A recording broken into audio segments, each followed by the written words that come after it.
étant donné la manière dont cela s'exprime aujourd'hui, on ne peut pas encore considérer cela comme une alternative. Mais je vois ça un peu comme un facteur complémentaire. Parce que vous voyez, ceux qui étaient les mouvements qu'on connaissait par le passé étaient des organisations structurées, capables par exemple sur une question d'intérêt d'aller initier des études, d'avoir des rapports, d'utiliser les résultats des rapports pour faire du plaidoyer, pour faire de la communication et tout. Ceux qui sont sur les réseaux sociaux n'ont pas le temps d'aller faire tout ça.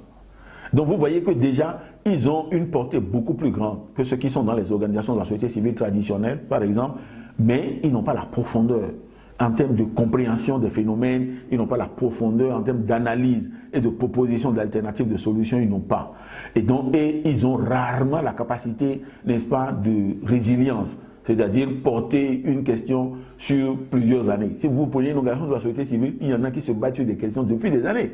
Et donc, ils n'ont pas cette capacité. C'est pourquoi je pense qu'au moins pour le moment, il doit y avoir une sorte de complémentarité entre les organisations de la société civile traditionnelle et ceux qui ont plutôt une audience.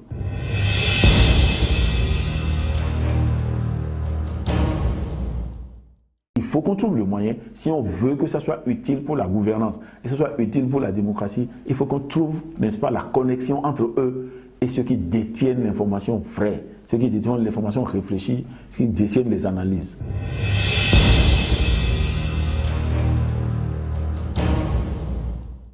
C'est notre capacité à mettre ensemble tous ces éléments qui peuplent l'espace public aujourd'hui. Et donc il y a ceux qui sont, par exemple, au niveau des médias digitaux, il y a ceux qui sont dans les médias traditionnels, il y a ceux qui sont les organisations de la société civile classique. C'est notre capacité à mettre tout cela ensemble qui va nous permettre de tirer le potentiel que recèle l'ajout ou l'apport des réseaux sociaux, l'apport des technologies de communication, etc.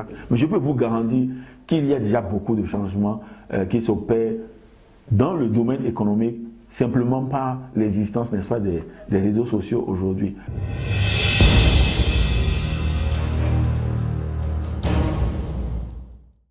Il faut qu'on réfléchisse vite. Et c'est pourquoi, n'est-ce pas, les forats comme ceux que vous organisez sont très utiles pour qu'on pose sur la table les défis auxquels on est confronté aujourd'hui qui font qu'on ne tire pas encore le maximum de profit de ces outils-là. Et donc je pense que c'est très utile si c'est bien conduit et que vous amenez les personnes qui sont capables d'aider à comprendre le potentiel économique, le potentiel politique qu'il y a derrière ces outils.